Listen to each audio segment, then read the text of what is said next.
namin is 4 in the afternoon, and today is the day na pupunta kami sa capital. And yung appointment ko kasi is nasa 7:20. Yes, gabi po siya. Kaya nadalhin ko itong tatlong chicken. Yes, itong tatlong chicken, which is napakabigat na pala. Kasi nga, frozen na frozen siya. Galing yan sa tita ng aking asawa. And hindi ako mahilig sa chicken sa village kasi nga matagal siyang pakuluan. Tapos yung amoy niya is hindi ko gusto. So ipibigay ko siya doon sa aking friend sa capital para makain niya and para hindi rin masayang. Yung chicken na ito is malalaki talaga siya. Super laki. Bali 3 piraso and hindi ito siya madaling matunaw ba? Kasi nga, grabe yung pagkaka-frost nito. So, kahit na matagal yung aming travel, is okay lang siya.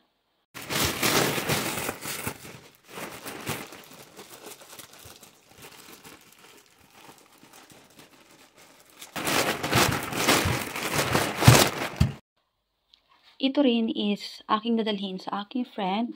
Yung unang tongga or plastic, yung laman nito is mga Filipino products. Pero hindi ko na ipapakita sa inyo kasi nga may uga dito. Or may dried fish. Ayaw pa naman ng asawa ko ng amoy, so hindi na natin i-open. Yung another tongga or plastic, this is a winter jacket na hindi ko na ginagamit. Then may Filipina, may bagong dating na Pinay dito na walang winter jacket. So ibibigay ko sa kanya kasi nga palamig na dito sa Romania. Then, this one naman, ito, yung malaking paper bag. This is also some of my clothes and jackets na hindi ko rin ginagamit. Then, ibibigay ko rin ito sa aking friend.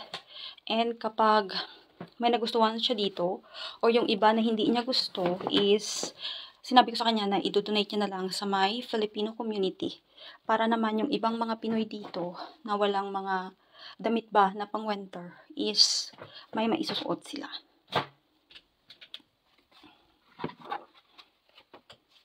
Ito na pala yung aking OOTD, which is nag-dress ako. Dala ko na naman yung aking paboritong bag. Then, nag-flat shoes lang ako. Para naman hindi ako mahirapan kapag may mga hagdan-hagdan. O, diba? Ready na tayo to go. Kaso yung asawa ko is nandun pa, nakatambay. So, hintayin muna natin siya.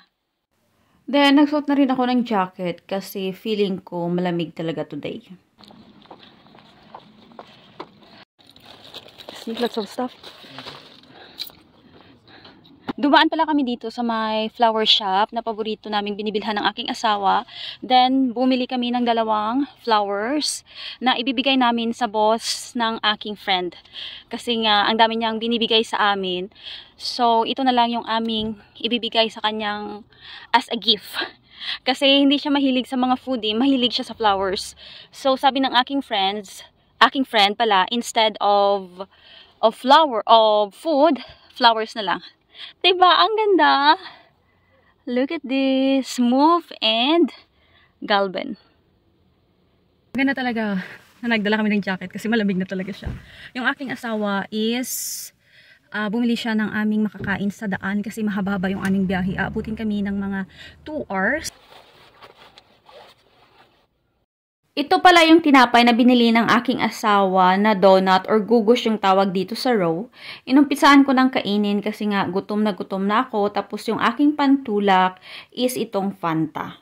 Dito na rin kami dumaan sa may village papunta sa capital kasi nga napakaaliwalas and super ganda ng makikita mo mga view kapag dito ka dumadaan unlike doon sa may main road.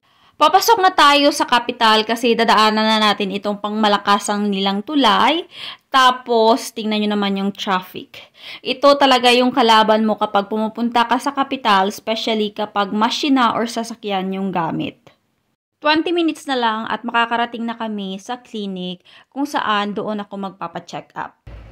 Nandito na pala kami and nagpa-park lang yung aking asawa ng aming sasakyan and we were going to the clinic na. Mag-walking lang kami. Katatapos lang namin sa clinic and time check pala is 7:45 in the night and hindi kami makalabas kasi yung sasakyan is nakaharang siya.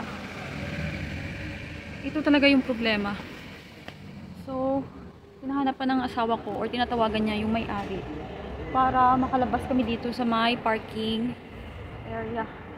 Dahil maaga kaming nakarating sa clinic, so maaga rin kaming natapos. Dapat yung schedule time ko talaga is 7:20, pero dahil nga maaga kami, nakalabas kami ng 7:45 at kami yung huling pasyente doon sa may clinic. Yung way na ito pala is papunta sa bahay ng kaibigan ko kasi nga dadalhin ko yung mga ayuda na ibibigay ko sa kanya, yung mga damit, flowers, and also the chicken. Then, nagstay lang kami doon ng mga ilang minuto kasi nga nag-offer yung boss niya ng coffee and of course, food. Mahirap namang tanggihan kasi nga pinipilit niya kami. Then, dumaan kami dito sa may parliament. Ito yung building na second sa pinakamalaki dito sa Europe. Tapos may nakalagay na flag ng Israel. Dumaan ako dito kay Ate Precious Heart and bumili ako ng Filipino gulay. And of course, binigyan ako ng grapes. Ito yung grapes. Kasi nagkikrave ako ng grapes. So, bigyan niya ako. And now, wala nang ilaw. Lalabas na tayo.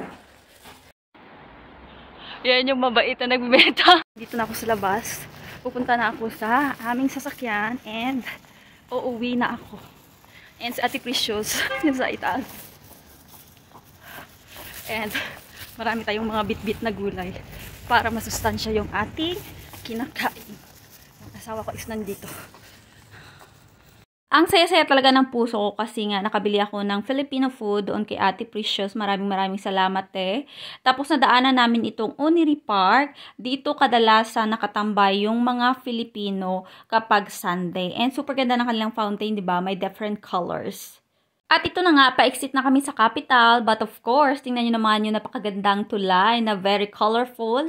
Kasi nga, nilagyan nila ng mga different colors. Tapos, yung pagbi-blink or combine ng mga colors is very beautiful. Tapos, dumaan kami dito sa may toilet.